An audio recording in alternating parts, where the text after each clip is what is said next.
So we have been off for a couple of Wednesday nights, night before Thanksgiving, and I had to work last Wednesday night. And so we're coming back tonight to kind of a isolated and concentrated study on some personalities that we find in First and Second Samuel. And I called this study Mad Hatters simply because there's some quirkiness and there is the desire of some of these individuals to kind of gain control of their lives and control over other people as well. And I just was thinking a little bit about that old story from Alice in Wonderland, where the circus of the party and the Mad Hatter kind of left behind a legacy where there was this term that developed over time that reflects some of that. I think we have said before that the term Mad Hatter, while it's kind of rooted in our cultural memory to Alice in Wonderland, it was really something that goes back to the early 1800s. Mad as a Hatter, it was a vocational um, potential problem for those who made hats and used types of materials that would cause side effects. Well, eventually into culture, pop culture, anyways, it was kind of a symbol of quirky madness. And I think we've come across some of that so far with a couple of people that we've looked at so far. We began talking about Eli the priest. I called him the sleepy priest. He's not mad in temperament, but he is kind of slow and he is dull in his attentiveness to his sons. And as a result of that, um, we see his two sons go off the rails. Last time we were together, we talked about Saul, the tragic mad king. Begins very humbly, doesn't want to be king initially. He takes the reign, and God begins to uh, form a new way of governing through Saul. The king that the other nations had was now going to be replicated in the nation of Israel. There's some problems with Saul. He has some emotional and mental drawbacks to him. And we'll see some of that tonight as we move on tonight to talk about David. And I'm going to call him the ambitious king. Uh, Whether we realize it or not, some of the things that David does in the text are pretty subversive, and we're going to look for it. I think many times we really are kind of shaped by our Sunday school version of David, David and Goliath, and that type of thing. But I think there's some other sides that we will get to tonight that will show you that even though David is called by the editors a man after God's own heart, there are some things about David that will eventually lead to some grief that will cause him great pain by his son Absalom, and that's who we'll talk about next Wednesday night. Okay, so from the sleepy priest in chapters 1 through 4 to the enraged king in chapters 9 through 15, we come to David, the ambitious king. And there was an episode of the Bible for Normal People that was talking with the author of a book entitled The Historical David, The Real Life of an Invented Hero. Now, isn't that an interesting subtitle? He's a professor at Yale Divinity School named Joel Baden. And I want to play a few minutes of the interview that Pete Enns and Jared Bias had with this professor. I think it's pretty insightful and will give to us a quick understanding of David and how he's presented in First Samuel. So let's take a look at this. All right, Joel, thanks for being here. It's great to have you on the podcast. My pleasure. Well, let's talk about David, shall we? That's the David in the Bible. And just give us a 30,000 foot overview of where the story is found, first of all, and and just what this long story of David contains generally. Sure. So we pick up the story of David appearing on the scene right in the middle of the book of First Samuel.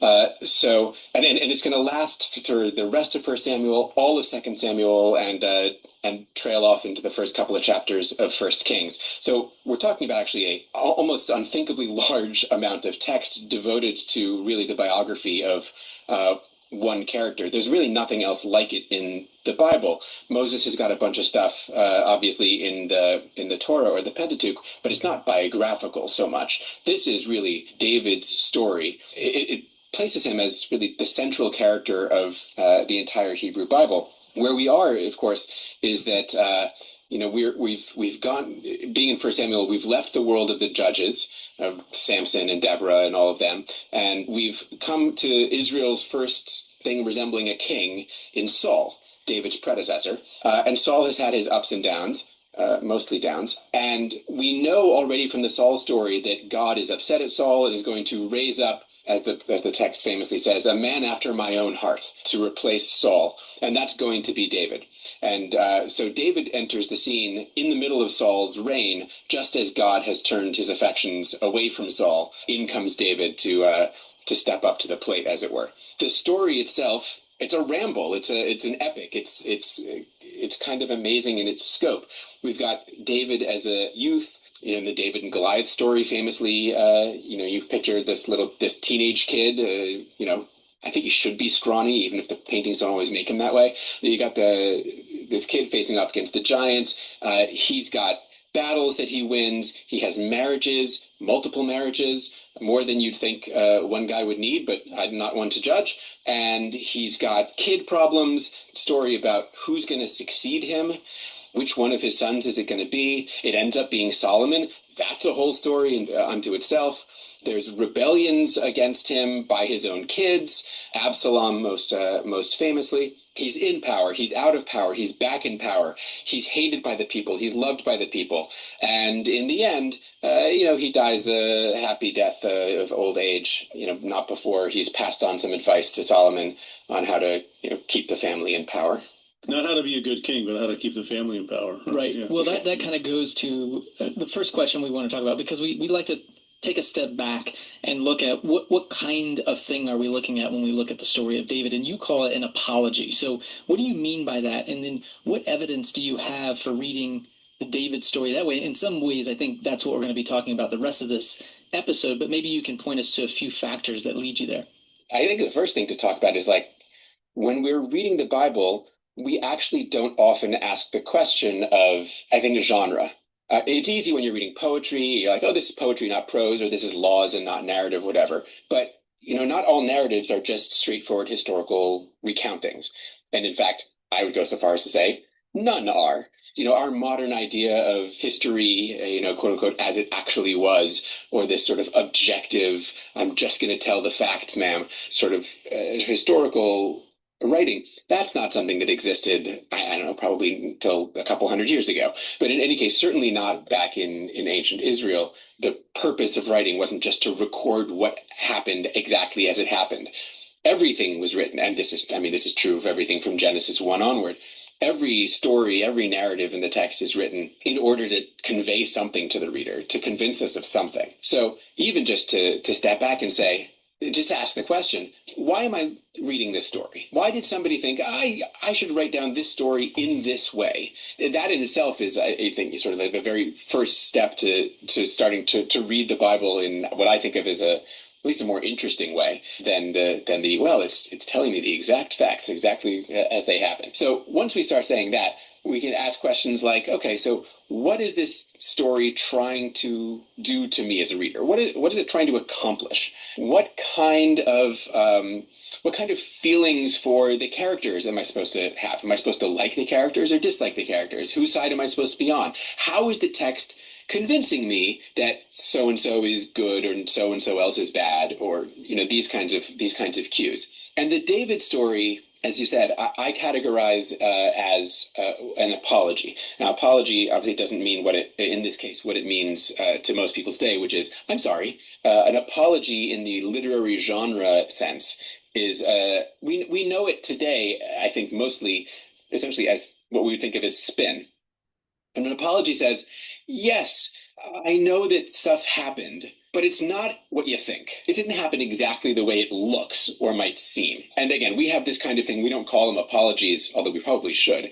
But we see this thing all the time today in media, in politics. The example I think I use a lot is, if you were to look back on, well, there's so many examples of this now, but you look back on, I don't know, back when the government shut down, however many years ago, that 10 years ago now, or whatever it was, and you were like, okay, the government for sure shut down. Who's to blame for that? As you read different people's takes on it, from the different sides, it was the Democrats' fault, it was the Republicans' fault. How do you, each one of those narratives of the agreed upon events of the past is colored by, okay, so who's at fault? Who benefits? Who's to blame? Who's the real hero of the story? Those are all apologies in their way, and that's what the David story is doing too.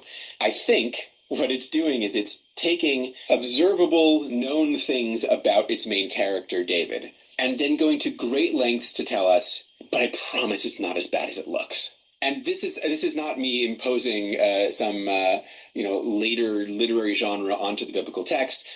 Quite the contrary. One of the best examples of an apology that we have comes from before David's time, from the Hittite kingdom up in Turkey, from about the 14th century BCE, where we have a text, called the Apology of, I'm not even going to bother with the king's name, it's too much to say, a text created by a king to explain how it is he ended up on the throne. Why did he need to explain that? Because he wasn't the next in line. Right? And of course, kingship was supposed to be hereditary, and this guy was not the next in line. How did he end up on the throne? And he goes through this whole story. Well, the gods favored me, but the person who was supposed to be king really didn't like me, and so he tried to kill me. I didn't try to kill him, but once he tried to kill me, I had to kill him, and then I ended up on the throne, and the gods and the people really liked that. Which not only is a great example of text trying to explain how something unlikely happened and it wasn't the main character's fault, it's also kind of exactly the same thing the David story is. David is a kid from nowhere, backwater Judah, which was not a particularly bustling metropolis or area back then. How did this no one end up king of all of Israel and Judah combined? In the ancient world, you don't luck into kingship. You get there either because you were born into it or because you went and wanted it and got it. Except in the David story. In the David story, the whole story really goes, especially the rise of David, the story about how he got to be king. The whole story is he really didn't want it at all, but stuff just kept happening. And the crown, I'm not even making this up, the crown literally falls into his lap in the Bible. And that is, I think that raises the kinds of questions like, okay, so since that seems so unlikely from everything we know historically, what's this text really trying to do? Mm-hmm. So can I ask the question, just to maybe make this a little more concrete? What is the spin actually in the David story? You're saying it's not that bad, or could you flesh it out a little bit more? Is there more to it than that? Sure. Oh yeah, sure. I was sort of alluding to it a second ago. The big spin is certainly in the first part of the story, his rise to power. The big spin is he didn't want this. And it's important to say that because, of course, he ends up as king after Saul and Saul's son Jonathan die. So, generally, you would see a nobody who comes to be king when the previous king and that king's heir die as, potentially suspicious, especially when, as the Bible itself admits, the previous king, this is Saul, was convinced that David was in fact trying to usurp the throne, was trying to commit a coup. Saul is convinced of this. Saul tries to kill David. David ends up running away from Saul and living among and working for the Philistines, Saul's enemies, and in fact, the very people who kill Saul in battle. And then once Saul is dead, the crown is brought to David. Truly brought to him in person and handed to him. The spin here is, despite all of those known facts that, Saul was king, Jonathan should have been next. They both died at the hand of the Philistines for whom David was working. And Saul thought that David was trying to do exactly this. The spin of the text is, yeah, but that's not actually how it happened. Yeah. And when just reading through Okay, so there was a lot of great information there, and we're going to sort through some of the things. Some of the imagery in the back of that video is summarized in First Samuel, some of the battles, Saul killing himself by a sword, those type of things. But we need to begin a little bit earlier than where they began in the dialogue that they had. So its story really kind of begins with the end of Saul's anointing as king. And that really does begin in chapter 15 of First Samuel. Samuel will tell Saul that he needs to go and he needs to completely wipe out the Amalekites because they are a sinful group of people. And so Saul goes off into battle in chapter 15, and Samuel makes his way over to Saul. And when Samuel approaches the battlefield, he sees that the king of the Amalekites, Agag, has been spared, as well as some of the best of the sheep and cattle and so forth. And so Samuel will confront Saul and say, "Hey, your mission was to utterly destroy the Amalekites, and you didn't do it. And as a result of that, God is going to take your reign from you." Now, what's interesting in chapter 15 is that Saul really does beg for forgiveness, but no forgiveness is given. And that then sets up chapter 16, where David is going to be introduced. And the first verse of chapter 16 says, the Lord was saying to Samuel, "How long will you grieve over Saul? I have rejected him from being king over Israel." So now the spin that Pete and Jared and Joel were talking about in that video clip is, okay, now how are we going to get a good apologetic for why David is on the throne? It begins in chapter 15, moves into chapter 16. When you get into chapter 16, you begin to see that there is a couple of different stories. One is found in chapter 16, and one is found in chapter 17. And I'm going to point this out in a moment. So the narrative in chapter 16 kind of picks up where chapter 15 leaves off.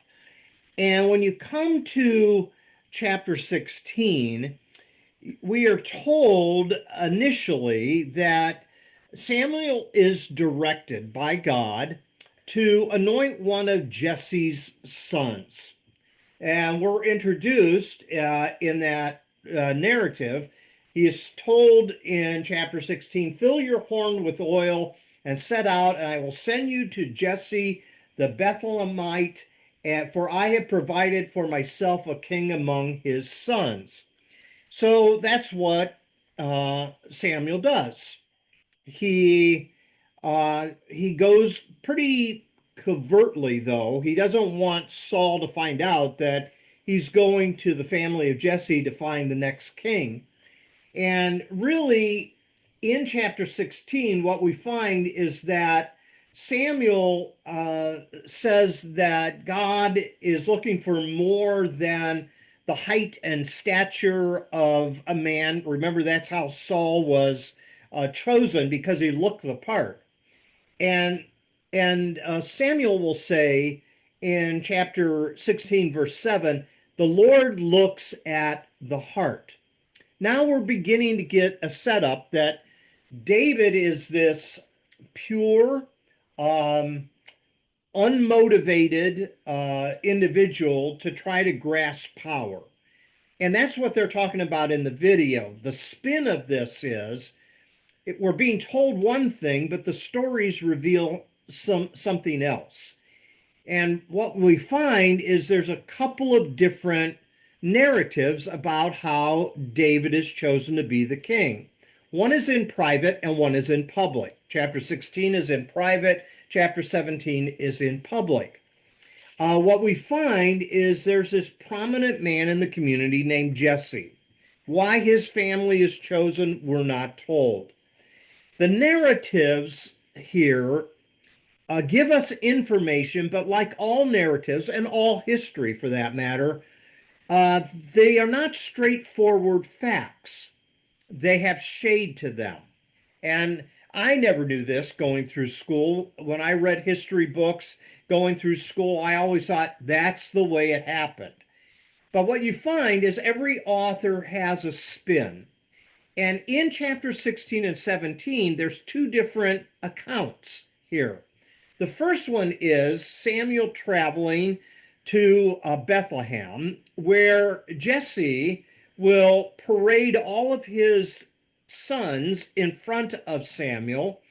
And Samuel will basically say, no, that's not the one. No, not him.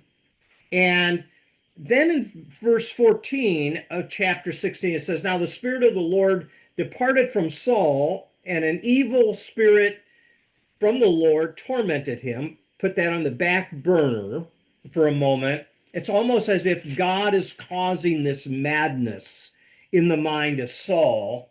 And then it jumps down to verse 18 and says, one of the young men answered, I have seen a son of Jesse who is skillful in playing, a man of valor, a warrior, prudent in speech, and a man of good presence, and the Lord is with him.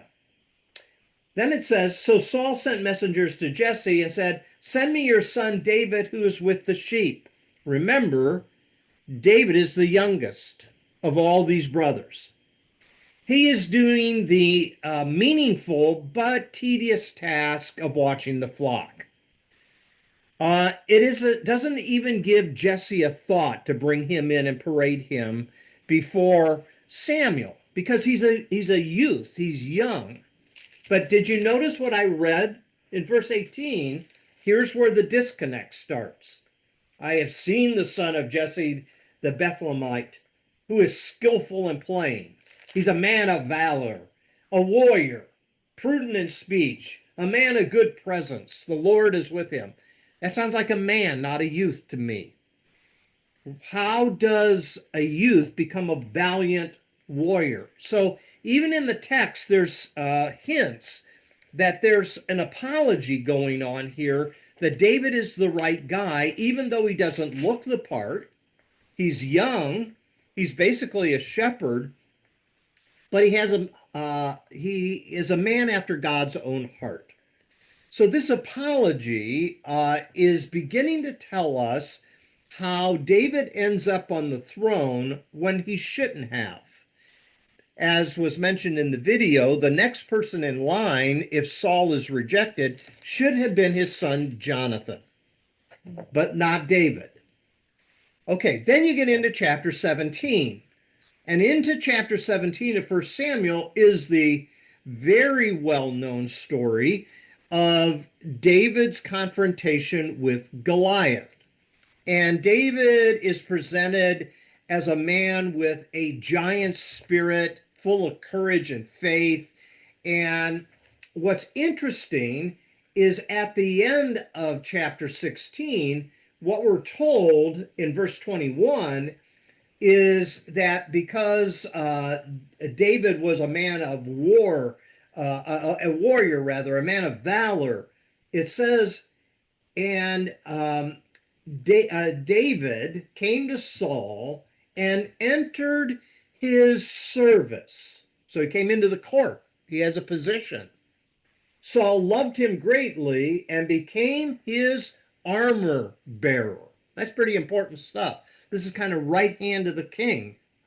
And so here is this story in chapter 16 of really someone who has a resume, right? That Saul is impressed with, and I'm going to make you my armor bearer. And you come into chapter 17, and the whole story changes. In chapter 17, it's almost as if Saul doesn't even know who this kid is.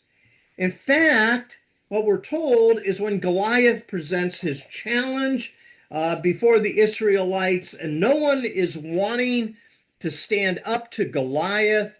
David steps forward, and then Saul tries to give him his armor. Well, if he's already the armor bearer, wouldn't he already have the type of equipment that's needed? So David puts on this armor, and it's too big because Saul is a much bigger individual. So David picks up his sling and 5 stones, and you know the rest of the story. He knocks Goliath down, and he chops off Goliath's head with his own sword. Now, Goliath's sword comes back into the story a little bit later, but let's hold on to that for now. So the narrative here is all over the place, and scholars recognize that this seems to be 2 conflicting stories. How did David really enter Saul's household? The first story is Samuel has been publicly critical of Saul, not Paul, has been publicly critical of Saul, and the initial verses talk about parading these candidates before Samuel, but Samuel chooses David to be the king. The second story, even within chapter 16, that seems to contradict this, is David's a valiant warrior, and he's Saul's armor bearer. And kids in general are not valiant warriors, but here David is being presented as a grown man. So it's kind of a surprise, really, that David is being positioned to be a part of Saul's household. Then we come into chapter 17. You have David versus Goliath, and there's a different stories how he enters into Saul's court. David is a child and unknown to Saul. If you read the whole chapter, and there's too much material here to do that, because, I mean, literally, the story of David is 42 chapters in length between 1st and 2nd Samuel. But what we find is that even though he seems to be too small and weak for the job, he has this huge faith, and he confronts Goliath with that. I come in the name of the Lord. And he knocks Goliath to the ground and kills him, and the rest of the Philistine army runs away in fear. Now, then, when you read further, you got to go all the way to 2 Samuel chapter 21, it doesn't say David killed Goliath, that there was an individual named Elhanan that killed Goliath. So there's a contradiction. Well, who was it that killed Goliath? Was it David, or was it this other individual? And the writer of First Chronicles recognizes that there is a conflict here. And so First Chronicles chapter 20, verse 5 tries to fix the contradiction by having Elhanan kill a guy by the name of Lochmi, who's supposed to be Goliath's brother. However, in 1 Chronicles 20, he's described just like Goliath in 1 Samuel chapter 17. So what scholars are saying here is that there's a lot of spin that's going on in these chapters, and there's a lot of mystery as to what really happened. Eventually, David does end up in Saul's court. In chapter 17, if you jump down to verse 24, this is an interesting angle. And this is why I'm calling David the ambitious king. It says in verse 24, all the Israelites, when they saw the man, Goliath, fled from him. They were very much afraid. The Israelites said, have you seen this man who has come up? Surely he has come up to defy Israel. The king will greatly enrich the man who kills him, and give him his daughter, and make his family free in Israel. There is a lot of payoff here for the guy who kills Goliath. So David speaks up. David said to the men who stood by him, "What shall be done for the man who kills this Philistine and takes away the reproach from Israel? For who is this uncircumcised Philistine that he should defy the armies of the living God?" And the people answered him in the same way, "So shall it be done for the man who kills him." There's a lot on the line here for David. He can get rich, he can be powerful, he can be in Saul's court, all of those type of things. And the oldest brother, his brother Eliab, in verse 28, recognizes the motivation of David. And it says in verse 28, his eldest brother Eliab heard him talking to the men, and Eliab's anger was kindled against David. He said, "Why have you come down? With whom have you left those few sheep in the wilderness? I know your presumption and the evil of your heart. For you have come down just to see the battle." And then, but he's implying you're going to take advantage of the situation. And so what we find here in chapter 16 and 17 is David is a very ambitious individual. We think of him as brave and full of faith, which he was, but there was more motivation to it than that. But the rest of the text, notice Eliab, as he confronts David, it is spun in such a way that Eliab is the one that is being condemned. So this is a very pro-David perspective that's happening here.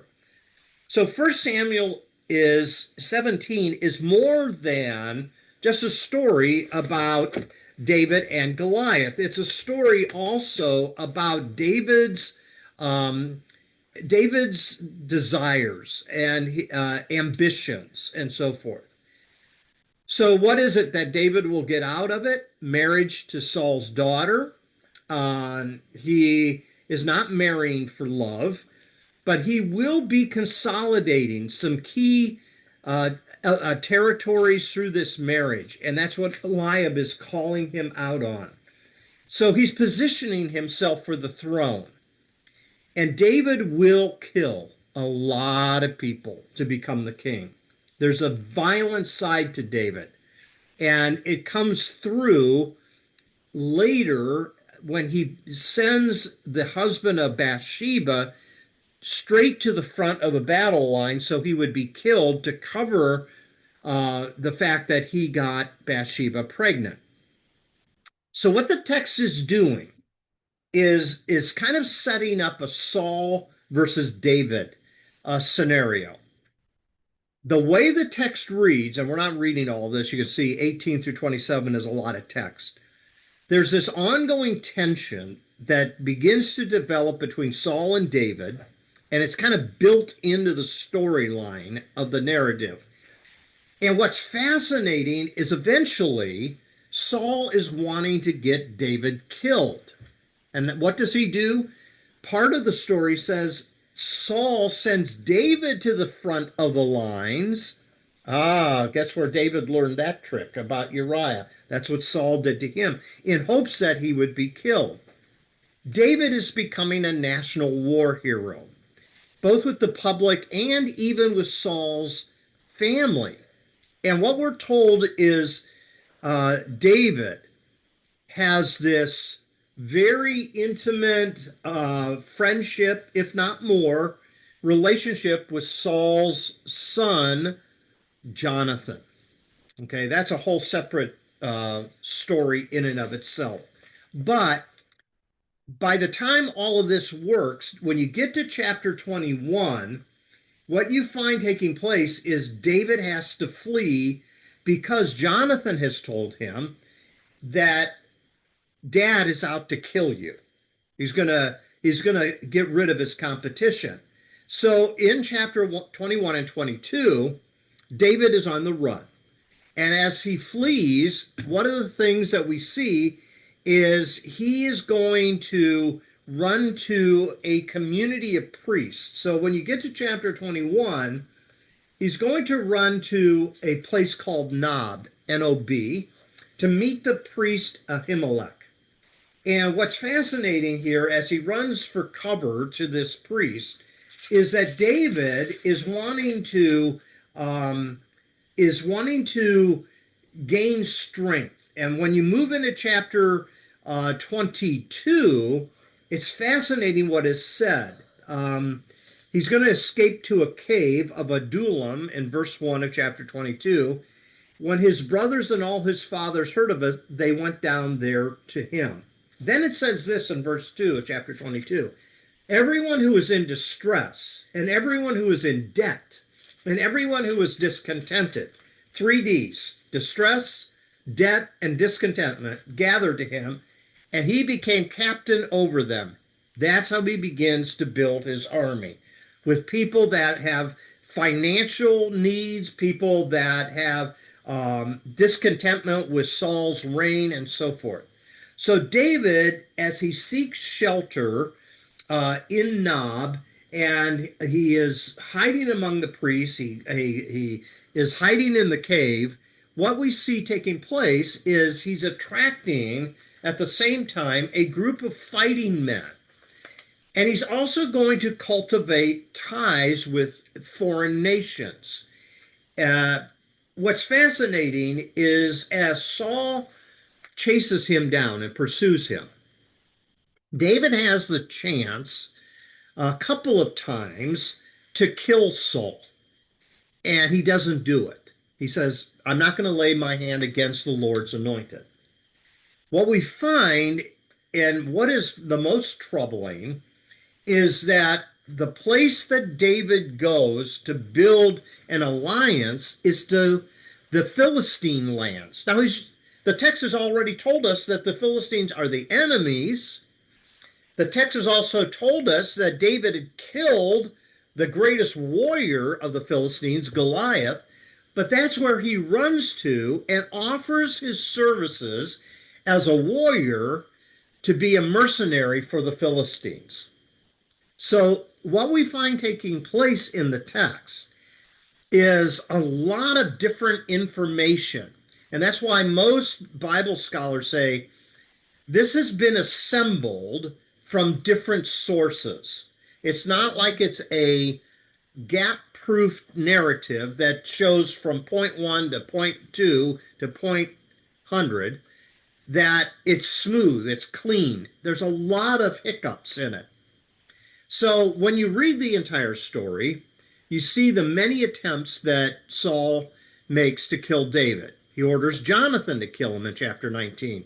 One time he throws a spear at him in chapter 19. He even orders some henchmen to arrest David and have him killed.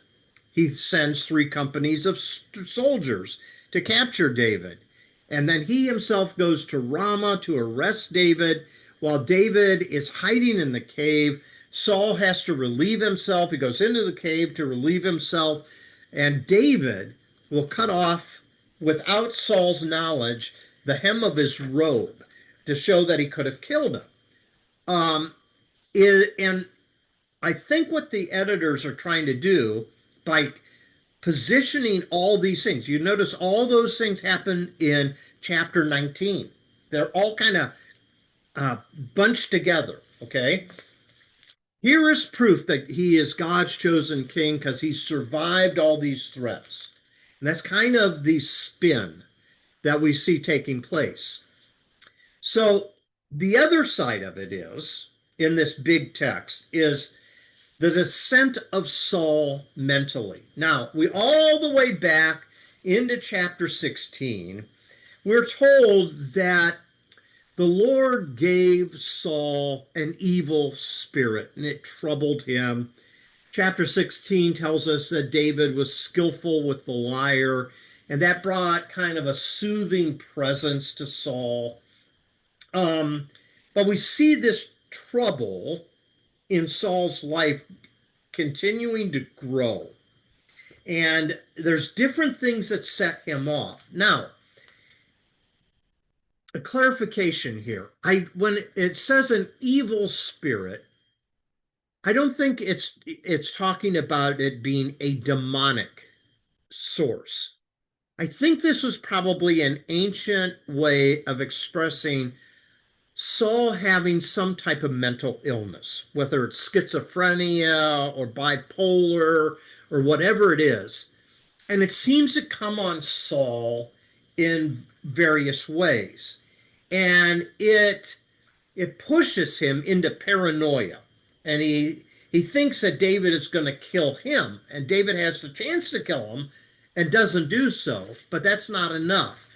He is paranoid, and he seems to descend into this, and more than anything else, he becomes extremely jealous of David, because the text tells us that David had a rapport with the public. And in chapter 18, they even are making up songs about David. He killed all these thousands of people. Okay. So what we find is at various places in the text, Saul is going to try to have David killed, but it backfires every time.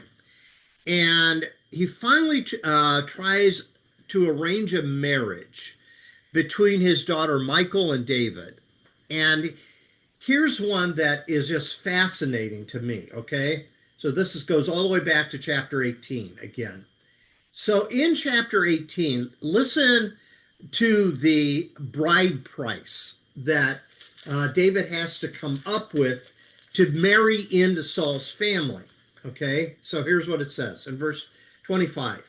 Saul said, "Thus you shall say to David, the king desires no marriage present except 100 foreskins of the Philistines," okay, "that he may be avenged on the king's enemies."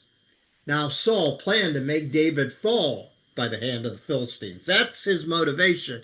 Go out, kill 100 Philistines, bring back the foreskins of these, and that will be the bride price that I will receive, that you can marry my daughter. Well, that sounds really bad to us, but that's not unusual. Body parts were often collected as trophies in war. But here again, what we find taking place is this Saul hatred toward David, but his family loves him. Jonathan already loves David, but so does Michal, Saul's daughter. It says in verse 28 of chapter 18, "But when Saul realized that the Lord was with David and that Saul's daughter Michal loved him, Saul was still more afraid of David. So Saul was David's enemy from that time forward." Okay, so you see all of what's going on here. Saul is trying to use his own family members to get rid of David. He tries to use Jonathan. He tries to use marriage to Michal through the bride price to get him killed. Now, here's what's interesting. So we're told, as the text goes on, that he sought refuge at the city of Nob among the priests there. So Saul gets wind of this. And as he is seeking shelter from the priests there, when Saul hears of it, he summons all the priests of Nob and accuses them of assisting David. And so what we find in chapter 22, if you go on down to verse 17 of chapter 22, it says, "The king said to the guard who stood around them, 'Turn and kill the priests of the Lord, because their hand also is with David. They knew that he fled and did not disclose it to me.'" So he shows up there expecting to kill David. David is gone by then, and he kills 100 priests, and only one priest by the name of Abiathar escapes, and he will later join up with David and tell David what happened. So in all of this here, there's an open war that is going on with David. And as you read between the lines, what you find is that Saul has this intuition that David is out to take the throne from me. Now, it could have been paranoia, or maybe it could have been clarity. is that what David really was desiring to do? So Saul has this moment of clarity toward the end of his life. In chapter 24, we're told that uh, in his pursuit of David, he finally comes to the realization that it's inevitable that David is going to take the throne. Jonathan is going to willfully give up the throne to David, and so in chapter 24, verse 16, it says, when David had finished speaking these words to Saul, Saul said, "Is this your voice, my son David?" So Saul, by this time, has dissented mentally enough that he was unsure that it was David and wanted clarity. And Saul lifted up his voice and wept. And he said to David, "You are more righteous than I, for you have repaid me good, whereas I have repaid you evil." Because what David does is David tells Saul that he could have killed him, and that hem of his robe was proof that he could have killed him. So what we see taking place is Saul has this moment of clarity that David has the upper hand. David is going to eventually get the throne. And by the time you get to chapter 26, what you'll find is you come down to verse 21, Saul says to David, "I have done wrong. Come back, my son David, for I will never harm you again, because my life was precious in your sight today. I've been a fool, and I've made a great mistake." And David replied, "Here's the spear, O king. Let one of the young men come over and get it. And the Lord rewards everyone for his righteousness and his faithfulness.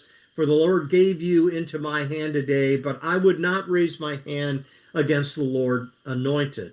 As your life was precious today in my sight, so may my life be precious in the sight of the Lord, and may he rescue me from all tribulation."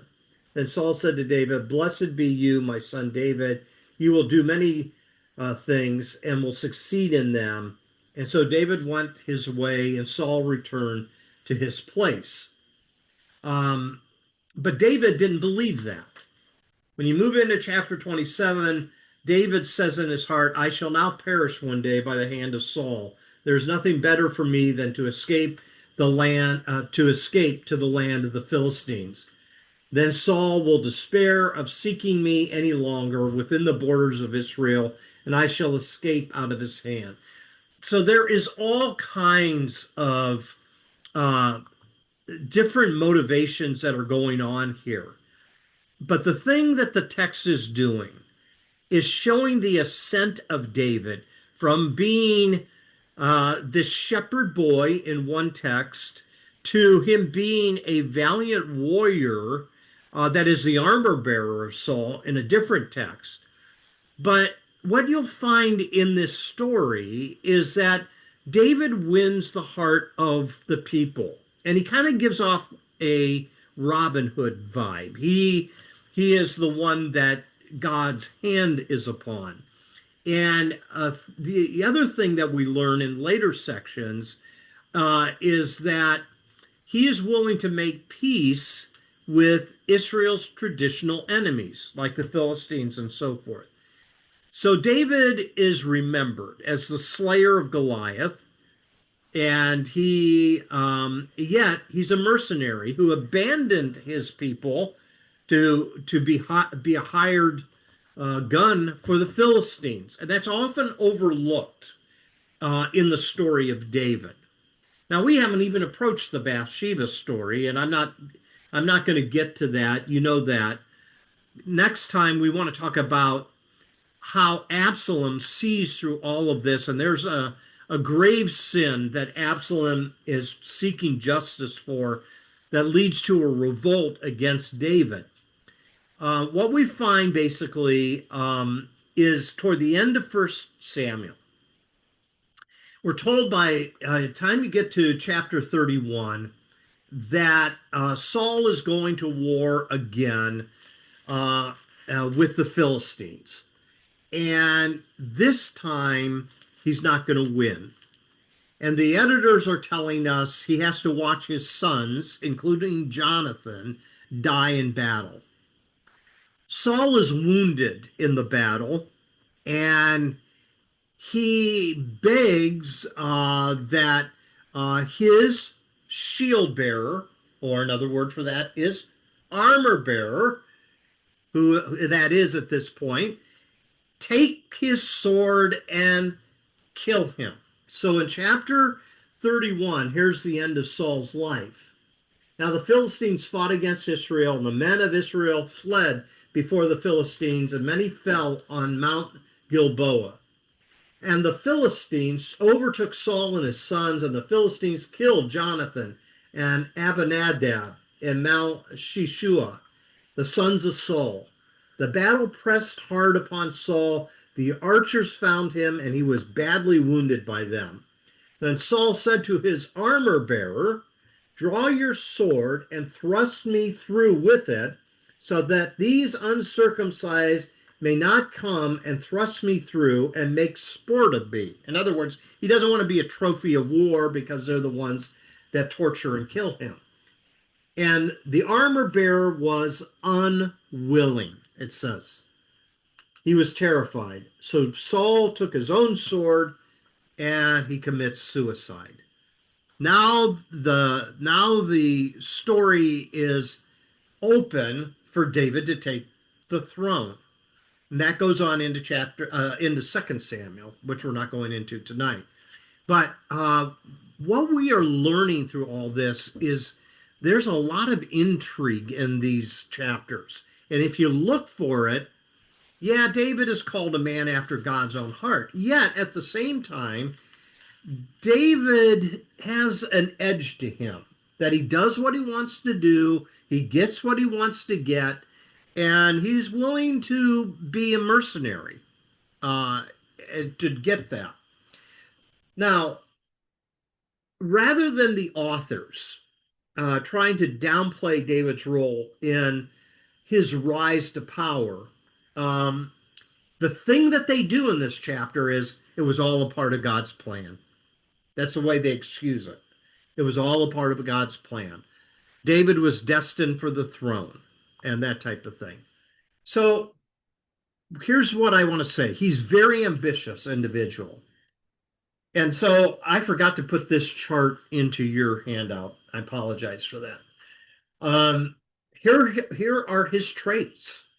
He's a creative genius. He's a poet. He's a musician. He's a strategist. He's a warrior. He's emotionally extreme at times. He swings between joy and despair. Just look at some of the Psalms. They're all over the place emotionally. He's a bit unpredictable. Another chapter that we did not look at tonight is he dances wildly. One time he acts insane to get out of a situation.